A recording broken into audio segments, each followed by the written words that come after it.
August is hot. In fact, it's blazing hot. Maybe it's a coincidence, maybe it's not. Maybe it's divine.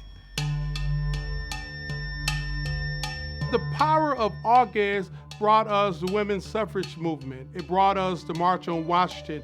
It opened our eyes of the lynching of Emmett Till. It also opened our eyes up of the modern day lynching in Ferguson, Missouri. Emmett Till's death was a moment. It was a snapshot that galvanized millions of Americans. We will continue to battle this thing until every man, woman, and child in the United States, when he goes before a court of justice, will get justice. When Emmett Till was laid out in his casket, his mother insisted that it be an open casket, so she said that people can see what they did to him.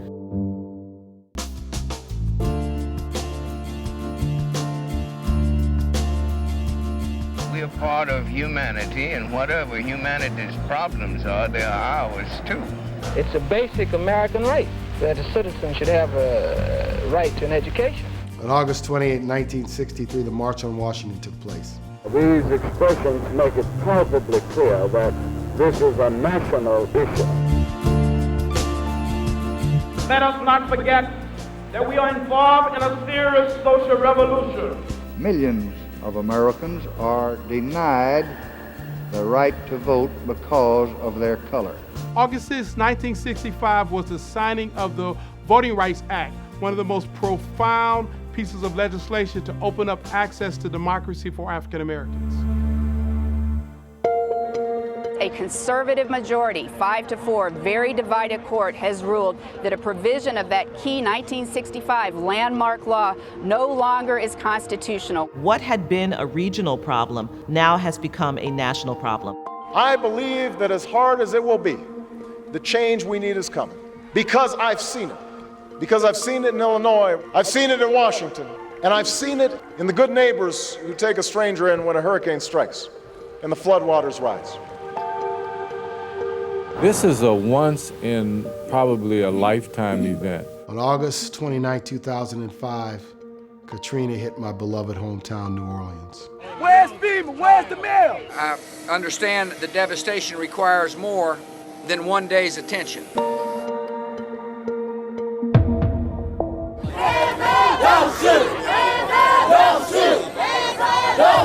August 2014, Michael Brown was murdered and the Ferguson uprising followed. What do we want? It brought me down to my knees and made me feel crippled as if I could do nothing else anymore. It is no accident that the voters who tend to be targeted by voter suppression tactics happen to be black and brown voters. The black vote is significant. It is the right that enables all other rights. It's probably as important as it's ever been. We must vote because our lives depend on it.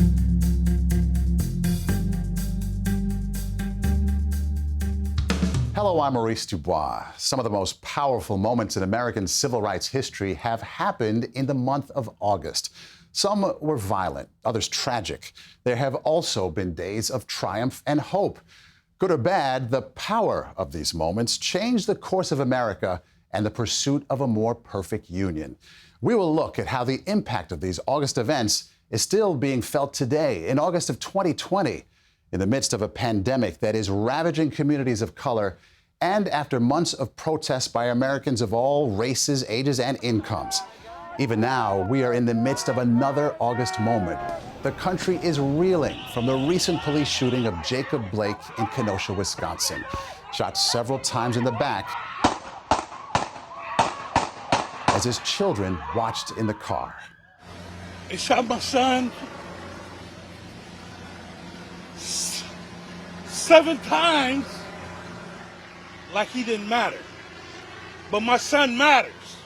Professional athletes were so disturbed that in a historic move, players from the NBA, Major League Baseball, WNBA, Major League Soccer, and tennis boycotted games and matches to send a message of defiance and hope for change.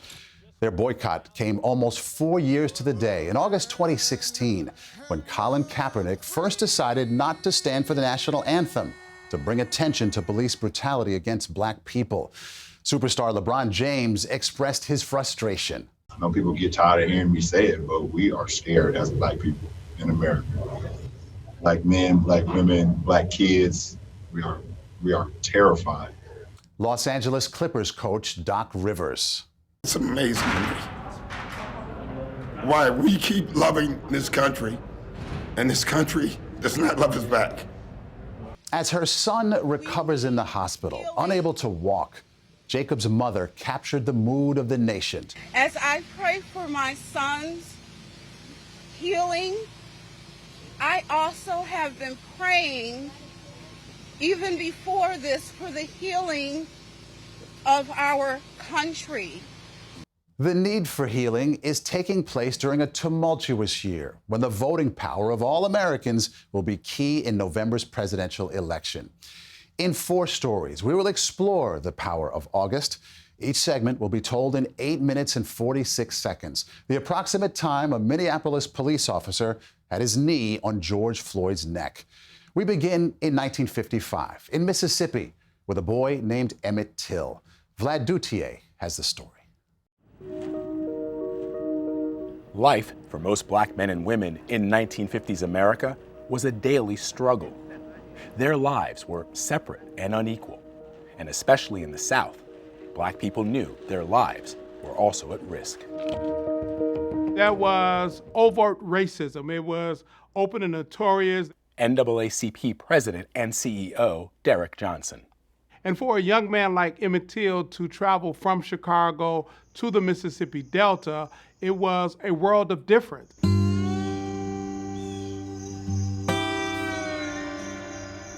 That difference would be a matter of life and death for 14-year-old happy-go-lucky Emmett Till. In August 1955, his mother sent him to Mississippi to spend the summer with his relatives. His family loved young Emmett's jovial personality. But as his cousin, Wheeler Parker Jr., told 60 Minutes' Ed Bradley back in 2004, it wasn't something to flaunt in the segregated South. He was a center of attraction. He loved pranks, he loved fun, he loved jokes, you know, he just was there in the center of everything. He's kind of a natural-born leader. Why would that be a problem? In Mississippi, why would it be a problem? It would be a problem because the Mississippians, what he thought was just fun or a joke wasn't funny to them. Which is why no one laughed when young Emmett whistled at a white woman, a joke that would cost him his life. Emmett's late mother, Mamie Till, would describe what was left of her only child. I looked at the bridge of his nose, and it looked like someone had taken a meat chopper and chopped it. And I looked at his teeth because I took so much pride in his teeth. His teeth were the prettiest things I'd ever seen in my life, I thought. And I only saw 2. Well, where are the rest of them? They'd just been knocked out. And I was looking at his ears, and that's when I discovered a hole about here, and I could see daylight on the other side. I said, now, was it necessary to shoot him? I said, I want the world to see this. Because when people saw what had happened to this little 14-year-old boy, they knew then that not only were men, black men, in danger, but black children as well. There were 10,000 people who saw that body in Chicago. NAACP Legal Defense Fund President and Director Counsel Sherilyn Ifill. Many millions more who saw it because of the photograph in Jet magazine. I can't breathe. In May 2020, tens of millions more saw the video of 46-year-old George Floyd take his last breath. I think that snapshot of the officer kneeling on his neck, the cry that we heard from George Floyd for his mother, Mama, his trying desperately to hold on to life, really was incredibly powerful. George Floyd paid with his life when a police officer placed his knee on his neck, suffocating him all because Floyd allegedly used a fake $20 bill. The horror of both killings, 65 years apart, would spark two movements. In December of 1955, following a rally protesting the acquittal of Till's murderers, a young Rosa Parks decided not to sit in the back of the bus. Days later, the groundbreaking year-long Montgomery bus boycott would be in place, launching a generation of activists, including a young Dr. Martin Luther King Jr., who would call Till's murder one of the most brutal and inhuman crimes of the 20th century. Both the bus boycott and the Emmett Till murder also inspired a then 15-year-old to join the movement a few years later. That would be the boy from Troy, late Congressman John Lewis. In an essay Lewis wrote before his death, which was published on the day of his funeral, it read in part, "Emmett Till was my George Floyd." John Lewis's words were so powerful. Essentially, he was giving permission for people to understand this as a civil rights moment, just as Emmett Till's murder was. Permission to activists like 25-year-old Nayela Adari. I remember while riding my bike slowly through this protest, just crying and feeling not this again. Do you think that the death of George Floyd is as galvanizing a moment as the death of Emmett Till was in 1955? Absolutely. I definitely believe that the death of George Floyd is as galvanizing as the death of Emmett Till, because it definitely sparked outrage across the world. And I think the other difference that we have now that they didn't have back then is just the power of social media. The people united will never be defeated. Adari co-founded Freedom March NYC, along with 23-year-old Chelsea Miller. You say that it was born in the wake of the George Floyd killing.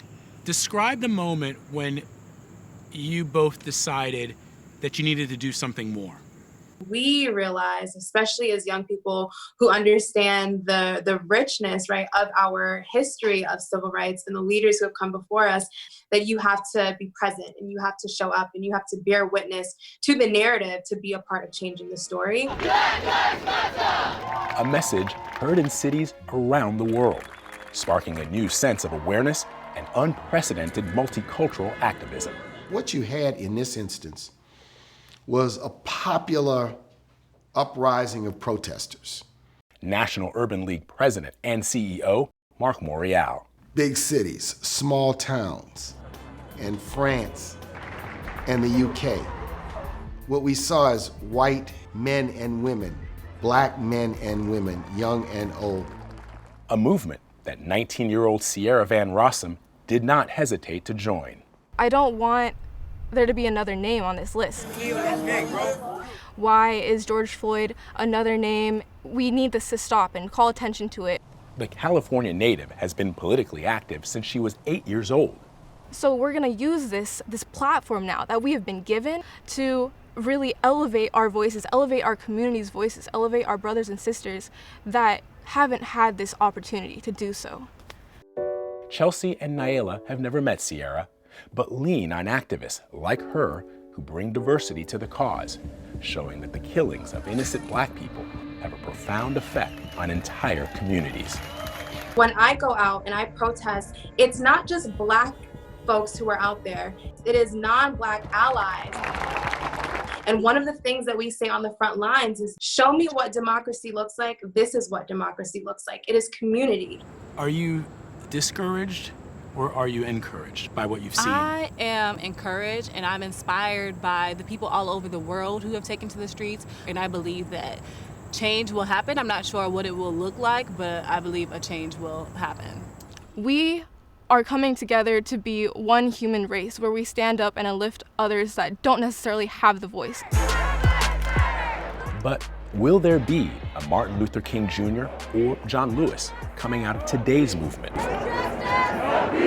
I think that this movement doesn't need a central leader. A lot of the critique that this movement gets is because of how decentralized it is.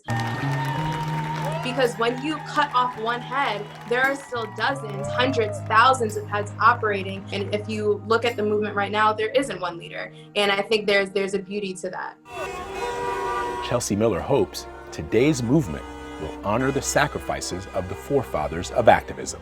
The promise that we are holding America to is not going to happen overnight, but we have to continue to push, and we have to continue to advocate, and we have to continue to show up. And that is the power of the March on Washington, as we commemorate the history of that, but also making sure that we hold leaders accountable and we show leaders that we are the future of this country, and we will make sure that we get it right. Women have always been a powerful force in the trenches of the civil rights movement. A look back at the women behind the historic 1963 March on Washington. Next.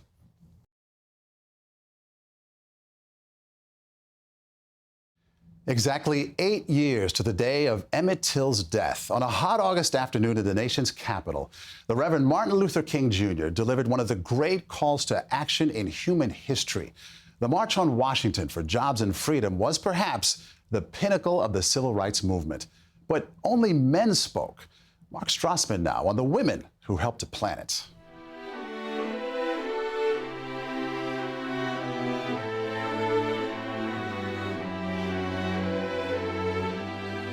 Destiny demands struggle. On August 28, 1963, many in the crowd filing into Washington, D.C. had been scoffed at, spit at, shot at. Their country still owed a promissory note to Black Americans. Standing before the Lincoln Memorial on the 28th of August, A. Philip Randolph, the dean of the Civil Rights Movement, conceived the March on Washington.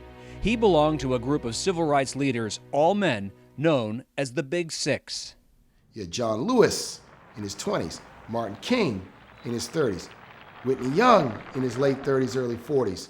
Mark Morial is president of the National Urban League. Now, King was the star of the show. Dr. Martin Luther King, the great orator, the best known of the civil rights leadership, but he himself would even say at the time that this is a joint undertaking.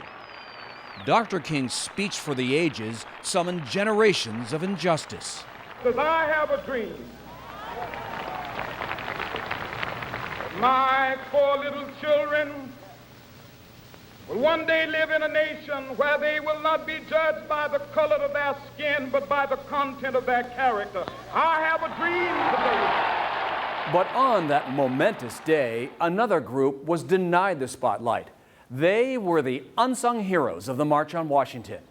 Leaders, visionaries, organizers, and ordinary foot soldiers. This was a march for equality, and they were its second-class citizens.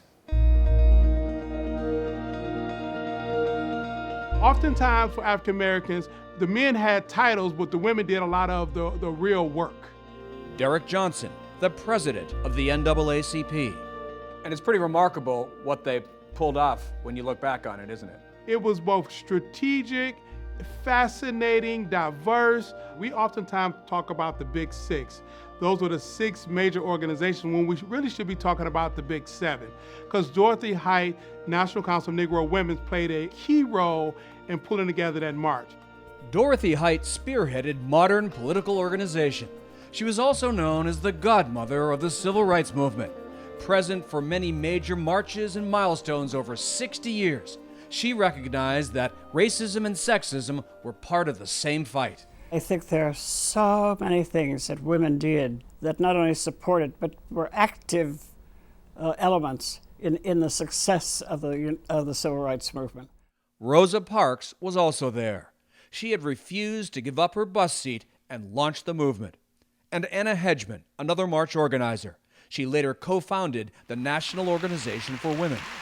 The March on Washington will involve hundreds of thousands of Americans on August the 28th. Without Facebook or Twitter, thousands of women volunteers made history happen. 250,000 people rallied on the Washington Mall. By today's standards, what we had to do to organize the march surely seems primitive. In 1963, Eleanor Holmes Norton was a 26-year-old law school student and a march volunteer.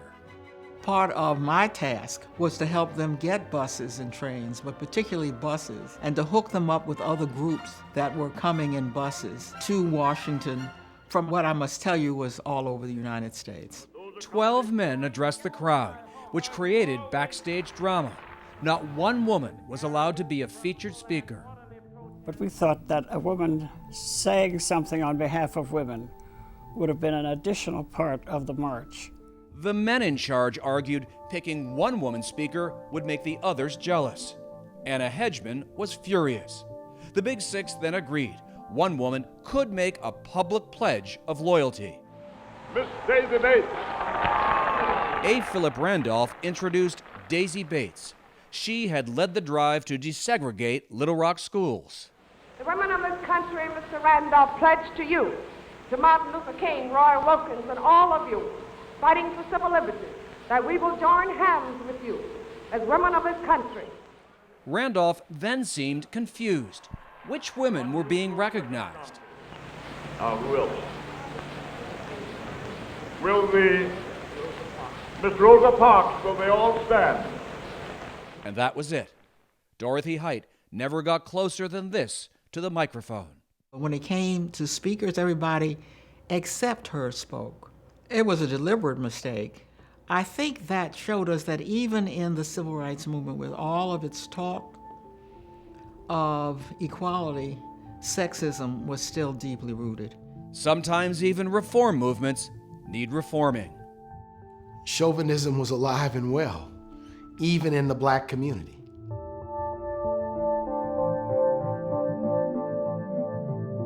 Ten march leaders met with President Kennedy at the White House. All of them men. Women were endemic to the organization of the movement. Their voices were not heard on that day.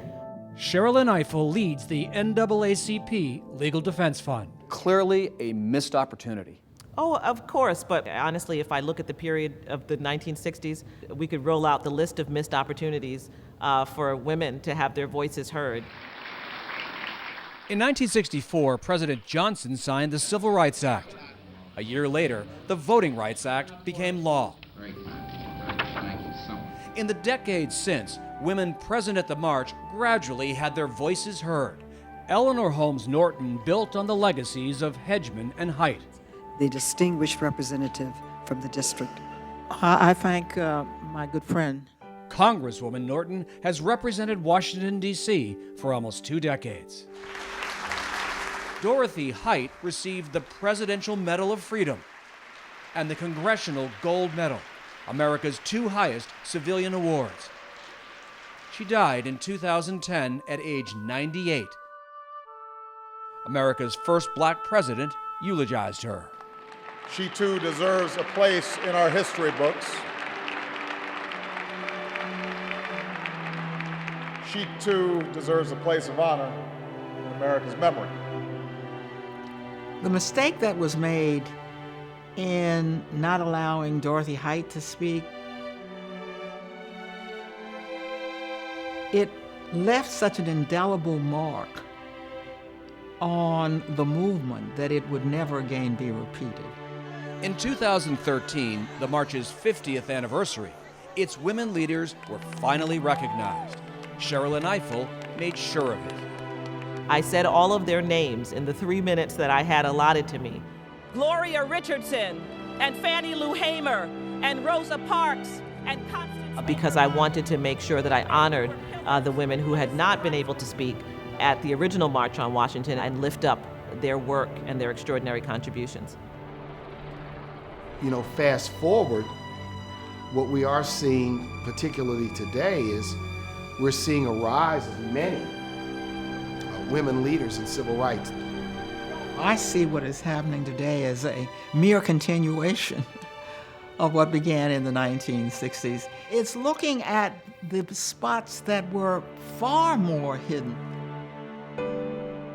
The founders of the Black Lives Matter movement are all women. And so actually this is a moment when the voice, particularly of black women, is not only being heard, it is really commanding the stage, and it's our time. Next, how a death in Ferguson, Missouri sparked a new movement in America, changing the way Americans talk about race and policing.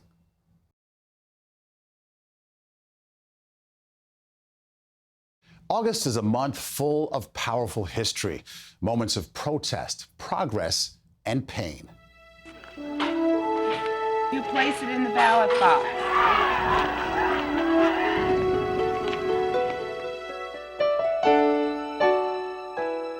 August 4th, 1964. The bodies of civil rights workers Andrew Goodman, Michael Schwerner, and James Chaney were found buried in Mississippi. The college students had been missing for 44 days. They'd spent the summer registering Black Americans to vote. You see, I know what's going to happen. I feel it deep in my heart when they find the people who killed those guys in Neshoba County. A Ku Klux Klan mob, including members of the local police and sheriff's offices, had murdered the young men to try to keep Black people from voting. Hold your heads up. We want our freedom now.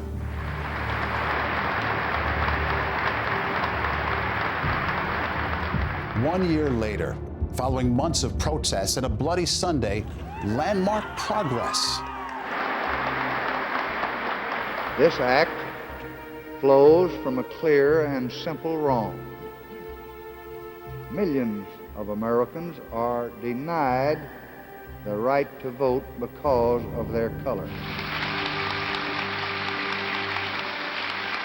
It happened August 6, 1965, when President Lyndon Johnson signed the Voting Rights Act into law. For the first time, the Black vote and people of color were protected. We need to get as many people to register to vote in this state as possible. Change would come to big cities and Congress, but progress would prove fragile.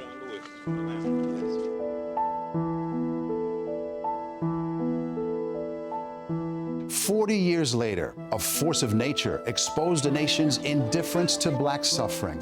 August 29, 2005, Hurricane Katrina devastated the Gulf Coast, unleashing epic flooding and destroying African-American neighborhoods of New Orleans. More than 1,800 people died. While government couldn't stop the storm, it could have prepared for the damage. It didn't. Chaos followed. Today, Katrina is a synonym for disaster, dysfunction, and disregard for Black lives. I accept your nomination for presidency of the United States. On August 28, 2008, exactly 53 years after Emmett Till's murder and 45 years after the March on Washington, I believe that as hard as it will be, the change we need is coming. Barack Obama accepted the Democratic nomination for president. His election would mark a high point for Black Americans' voting power. Preserve, protect, and defend the Constitution of the United States. But the Obama presidency did not solve America's struggle with race. That was murder! It revealed how far we have to go. No justice, no peace. In 2012, the killing of Trayvon Martin in Florida sparked protests decrying the disregard for young Black lives in America. Then, 2 years later, on a hot August day, another reckoning in a place called Ferguson. Wes Lowry reports on the new generation of activists.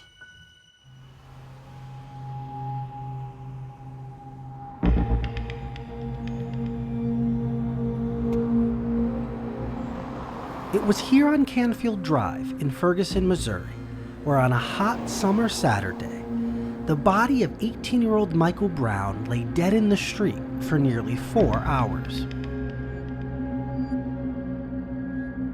Do you remember the first time you heard the name Michael Brown or the word Ferguson, Missouri? I was on my Twitter account and I began to see the name trending. And I was like, wow, what is this about? Only to find out there was another Black male killed. I'd never heard of Ferguson before, but I remember seeing people tweeting about this young man being killed by the police and his body being in the street.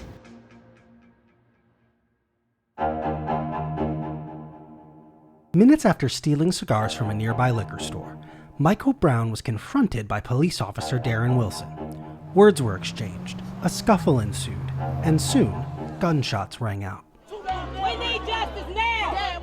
The story quickly spread. We don't want another killing in our community! Another young black man shot and killed by police. And this time, at least according to the early witnesses, he'd been killed with his hands up. He turned around and he put his hands in the air and he started to get down, but the officer still approached with his weapon drawn and he fired several more shots.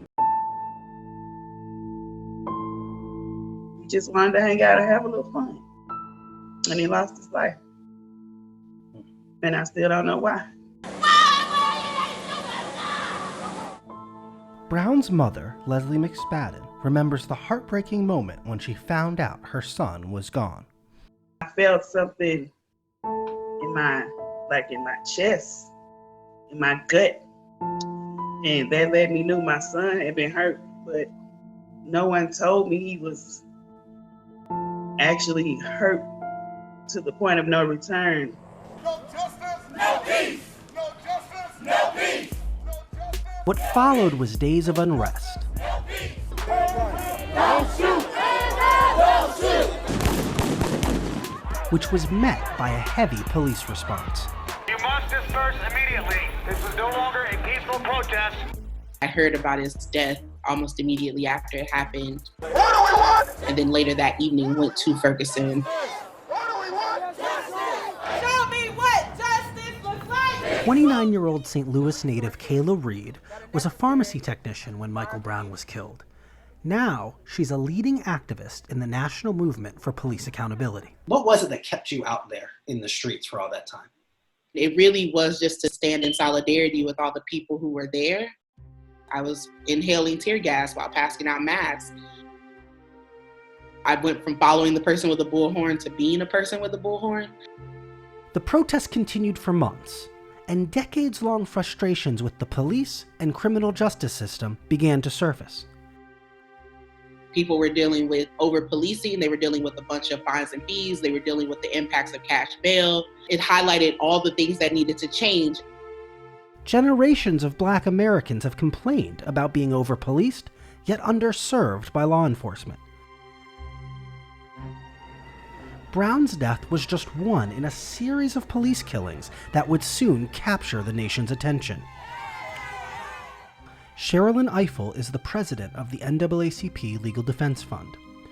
At the time, Ferguson was among the first, the cluster of the first. Eric Garner had happened, Michael Brown happens, then Tamir Rice happens. This cluster, you're right, begins really with Eric Garner, where we have the video of Eric Garner being killed in New York saying, "I can't breathe," 11 times, and we watch it. I can't breathe! I can't breathe! I can't breathe! I can't breathe! Every single uprising that took place in the 1960s, they involved the unjust killing by the police of an unarmed black man as the spark. National Urban League President Mark Morial. And so there's a direct line between those uprisings of the 60s and the energy we see in the streets today. It's a mirror of the 1960s, which is the frustration and the outrage that here we are in the 21st century. Still a nation where a man of color, unarmed, is killed by the police and there's no accountability, no prosecution.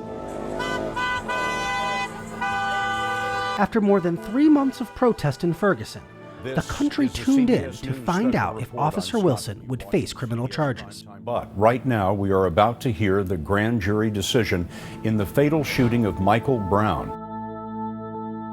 They determined that no probable cause exists to file any charge against Officer Wilson and returned no charges were filed, with prosecutors concluding that Brown's hands were not up when he was killed. You need to stop throwing objects into police. Ferguson residents were outraged, and soon violence erupted in the streets. as President Barack Obama urged for calm. But I join Michael's parents in asking anyone who protests this decision to do so peacefully. Ferguson burned. We should have gone directly to trial to address those individuals. Derek Johnson is president of the NAACP. We have to correct our system of handing down justice because it's not a justice system for far too many people in this nation. Ferguson inspired a new generation of activists. They joined organizers like John Chasanoff, who had long been working to change the criminal justice system. You've been doing this work for decades in St. Louis, right? I have. I started in 1999. Chasanoff has been working on police reform for 20 years, but after Ferguson, he began to see a change. The protest community was suddenly much younger, and there were new people on the streets, and also there was a different attitude. I do remember hearing that, right? This is not your grandmother, this is not your grandfather's civil rights movement. What were people signaling when they talked about that? This younger generation, they wanted to shake things up in a way that would actually disrupt the current status quo systems. In the years since Brown's death, activists have mobilized voters in Ferguson to make a change through the ballot box. They elected their first African-American mayor, of the city of Ferguson, Missouri, put progressive prosecutors in office, closed a local jail, and earlier this year, a Ferguson protester named Cori Bush won her congressional primary. What do you think that says about the legacy of the protests in Ferguson? No justice, no peace. I think it says the organizing works. I think for us, we've been working.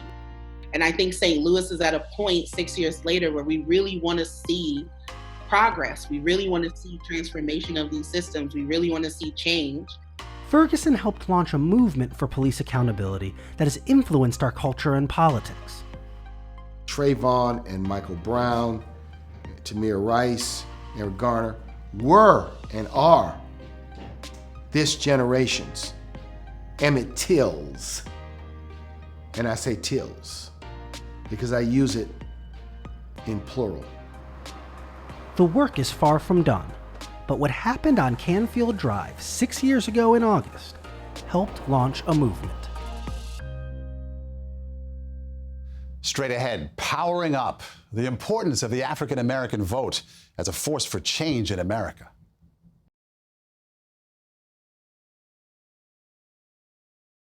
Emmett Till's murder forced America to grapple with the menace of violence in the Jim Crow South. The 1963 March on Washington was a day of hope and a call to action.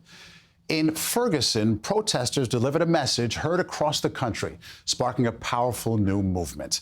Michelle Miller shows us why today's moment is about the charge citizens have to use their power to vote.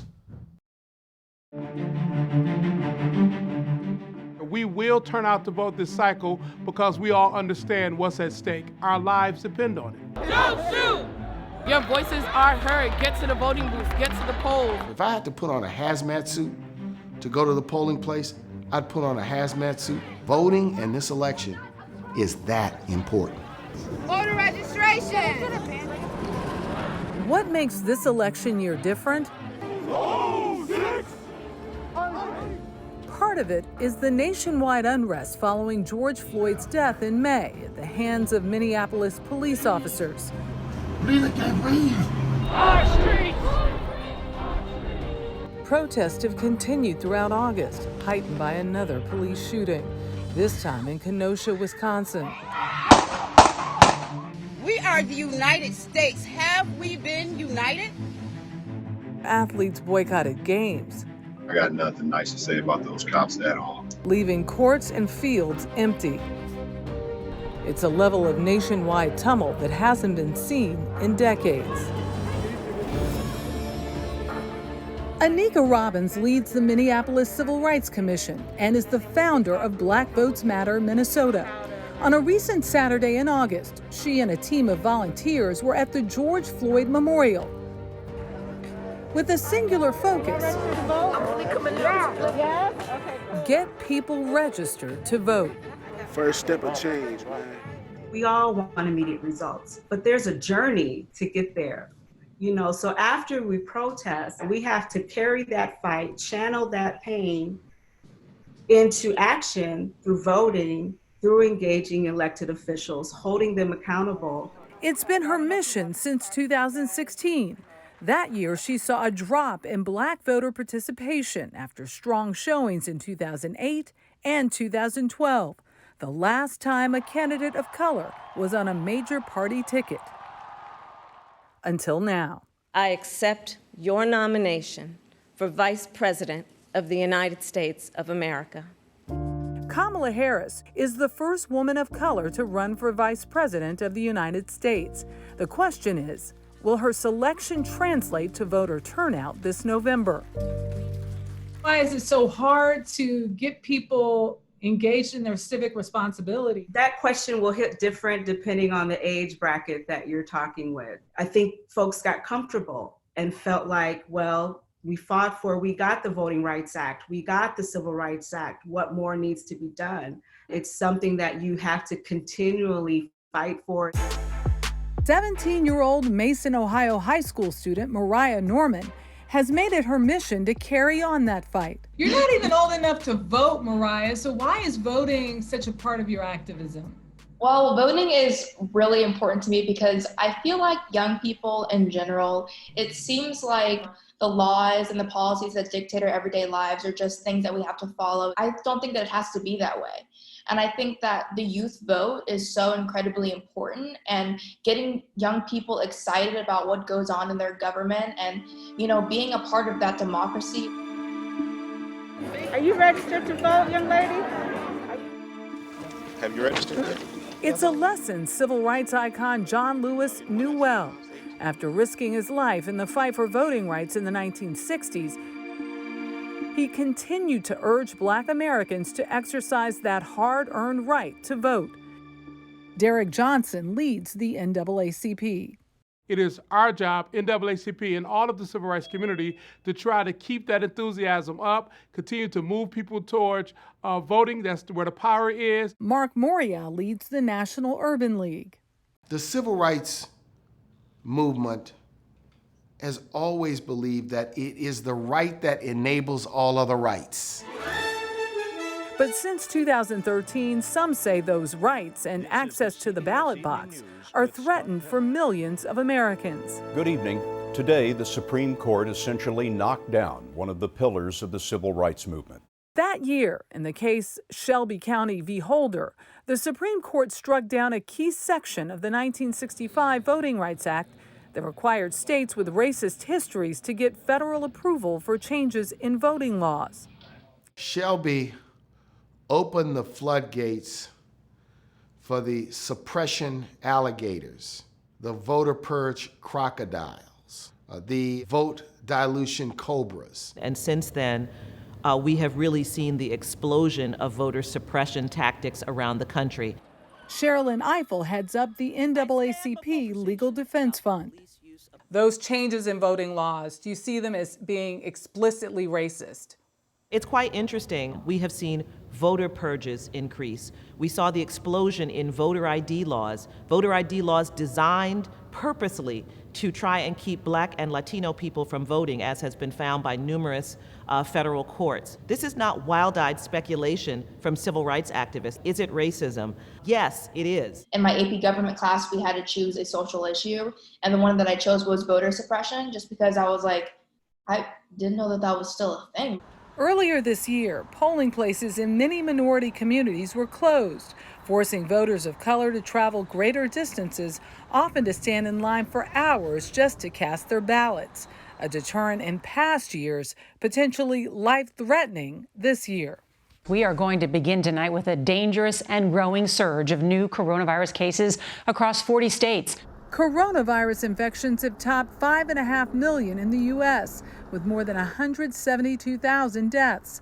A recent CBS Battleground Tracker poll found that 61% of white voters say the coronavirus is a major factor in their vote. 84% of Black voters say the same thing. What does that tell you? Well, what it tells me is that a majority of voters who are either Black or white believe that the coronavirus is a major thing. Black people are twice as likely to die from the coronavirus and 3 times as likely to have it. Fears of crowded polling stations have increased interest in voting by mail. Now they want to take it countrywide mail-in voting. It's going to be the greatest fraud in the history of elections. Anika Robbins says that leaves some voters worried. They're seeing the voter suppression and reports of mailboxes being padlocked or taken away. And so people are rightfully concerned. They're wondering what normalcy looks like, what the outcome of this election will be. And that's not all. The U.S. Postal Service has dismantled some sorting machines, and overtime for workers was cut. It's absolutely disgusting to see any effort to undermine the vote-by-mail system. The vote-by-mail system is used by many military personnel. It's used by American citizens who may be living abroad because they're working abroad. It's been used by senior citizens. The NAACP and the National Urban League sued the post office. The Postmaster General, Maurice DuBois, denies any effort to suppress the vote, and he says changes to the Postal Service will be suspended until after Election Day.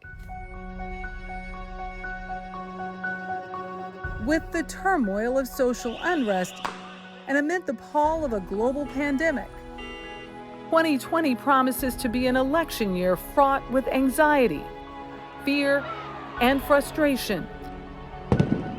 But if there is hope, maybe it will be found with young activists like Mariah.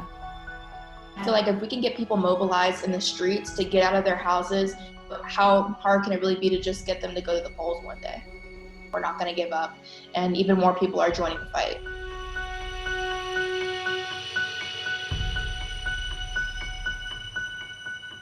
For all my colleagues at CBS News, I'm Maurice DuBois. Thanks for watching The Power of August. Remember to use your power in November to vote. A lot of blood has been spilled by some very courageous people for that critical right. Among them, the late civil rights icon and Congressman John Lewis. He urged, quote, "The right to vote is precious, almost sacred. It is the most powerful nonviolent tool or instrument in a democratic society. We must use it. So vote early, in person or by mail, or stand in line November 3rd. But vote."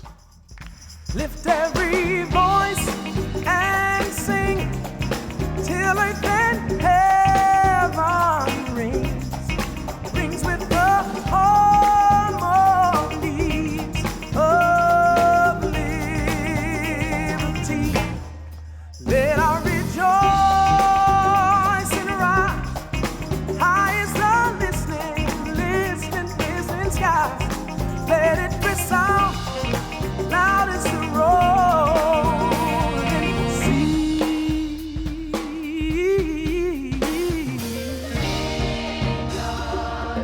Oh, sing. I said, sing a song full of the hope that the present has brought us, facing the rising sun of a new day begun. Let us march on to victory.